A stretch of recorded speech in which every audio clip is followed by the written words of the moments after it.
पटना जिला प्रशासन सतर्क हो गया है और इसी को लेकर एसडीओ ने मुसल्लहपुर हाट में कई कोचिंग सेंटर की जांच की। इस दौरान जिला प्रशासन के साथ फायर ब्रिगेड के अधिकारी भी मौजूद रहे। कोचिंग सेंटर में मानकों की जांच की गई। सुरक्षा को लेकर लापरवाही भी देखी गई। छोटे कमरे में सैकड़ों की संख्या में छात्र बैठे हुए थे, जो सुरक्षा मानकों के खिलाफ है। जिला प्रशासन 15 दिन के अंदर डीएम को जांच रिपोर्ट सौंपेगा। सुरक्षा मानकों का पालन नहीं करने वाले कोचिंग संस्थानों को बंद करा दिया जाएगा।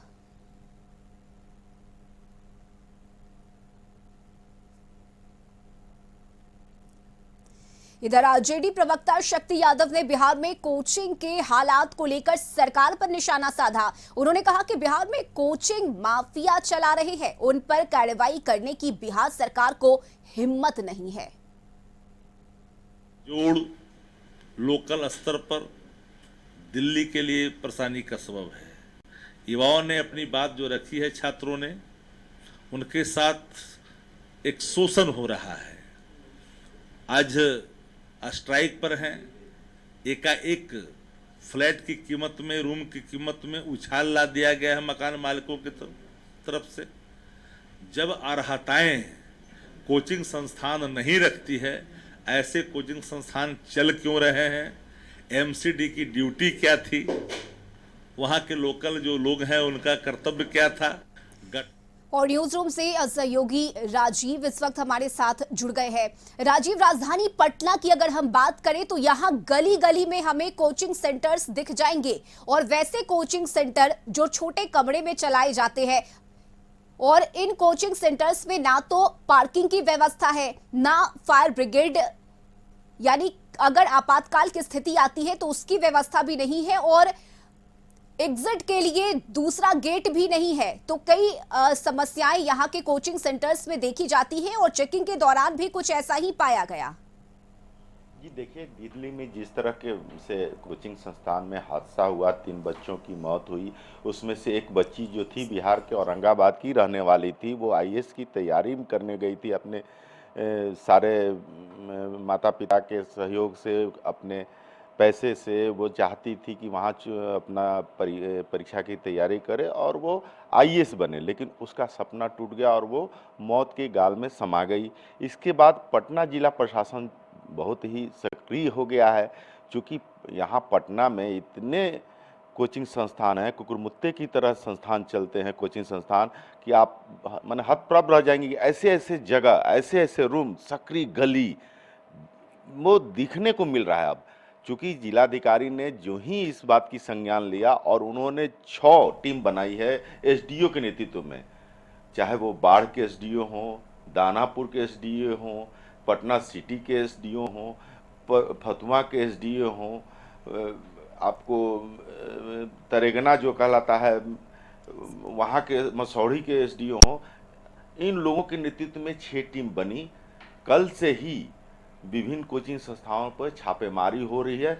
उस दल में हर तरह की टेक्निकल टीम है, आपको फायर ब्रिगेड का टीम भी है, जो कि इस टेक्निकल जानकारी लेगी कि आपात स्थिति में, आग लगने की स्थिति में क्या कोचिंग संस्थान उस नियम को फॉलो करके अपने कोचिंग संस्थान में ऑक्सीजन गैस हुआ, या फिर आग बुझाने के संयंत्र हुए, या पानी की उचित व्यवस्था है, सकरी गली है, सकरा सीढ़ी है चढ़ने का, एग्जिट और एंट्री दोनों अलग अलग है कि नहीं, ये सारी चीज़ें खंगालने में लग गई है। और अभी तक जो जानकारी मिली है, पटना में खास करके मुसल्लहपुर हाट में जो एसडीओ गए थे वहाँ छापेमारी करने और कोचिंग संस्थानों को खंगालने गए थे, तो पता चला कि कई कोचिंग संस्थान के तो एग्जिट गेट क्या, एंट्री गेट भी सक्रिय हैं।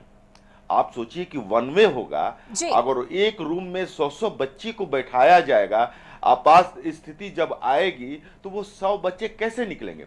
एक ही जाने का और एक ही आने का, तो 100 बच्चे एट ए टाइम निकलेंगे तो भगदड़ मचेगी, या फिर भगदड़ नहीं मचेगी तो आपात स्थिति में वो रूम में फंस जाएंगे और कई मौत के गाल में समा जाएंगे। इसकी जांच हुई है, बहुत सारे रिपोर्ट तैयार किए गए हैं। डीएम ने 15 दिनों के अंदर रिपोर्ट मांगा है। रिपोर्ट आने के बाद कोचिंग संस्थानों पर कार्रवाई शुरू होगी, उनको बंद करने की कार्रवाई शुरू होगी, या फिर आप अपने जो गलती है जी, जो कमियां हैं कोचिंग अधिनियम के तहत, तो उसको पूरा करना होगा, अन्यथा आपका कोचिंग बंद होगा।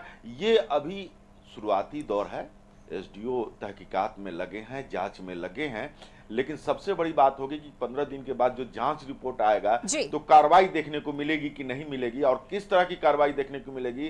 क्योंकि जिस तरह से राजद के मुख्य प्रवक्ता शक्ति यादव ने कहा कि यहाँ की जो सरकार है कोचिंग माफिया चला रहे हैं, शिक्षा विभाग में कोचिंग माफियाओं का दबदबा है, उनके पैसे से सरकार चल रही है। यानी कि जदयू या भाजपा का नाम लिए बिना उन्होंने कहा कि उनमें इन लोगों का पैठ है, अंदर तक घुसे हुए हैं और उच्च अधिकारियों तक पहुंच है, इन पर कोई कार्रवाई नहीं होगी। ये एक तरह से आई वॉश के लिए किया जा रहा है। बिल्कुल राजीव, विपक्ष की तरफ से हमले भी शुरू कर दिए गए हैं, लेकिन फिलहाल जो 6 सदस्यीय टीम का गठन किया गया है, 15 दिन के अंदर अंदर रिपोर्ट सौंपी जाएगी और उसके बाद वैसे कोचिंग सेंटर जहां मानकों का पालन नहीं किया जा रहा है उस पर कार्रवाई होगी। बहुत शुक्रिया राजीव आपका तमाम जानकारी के लिए।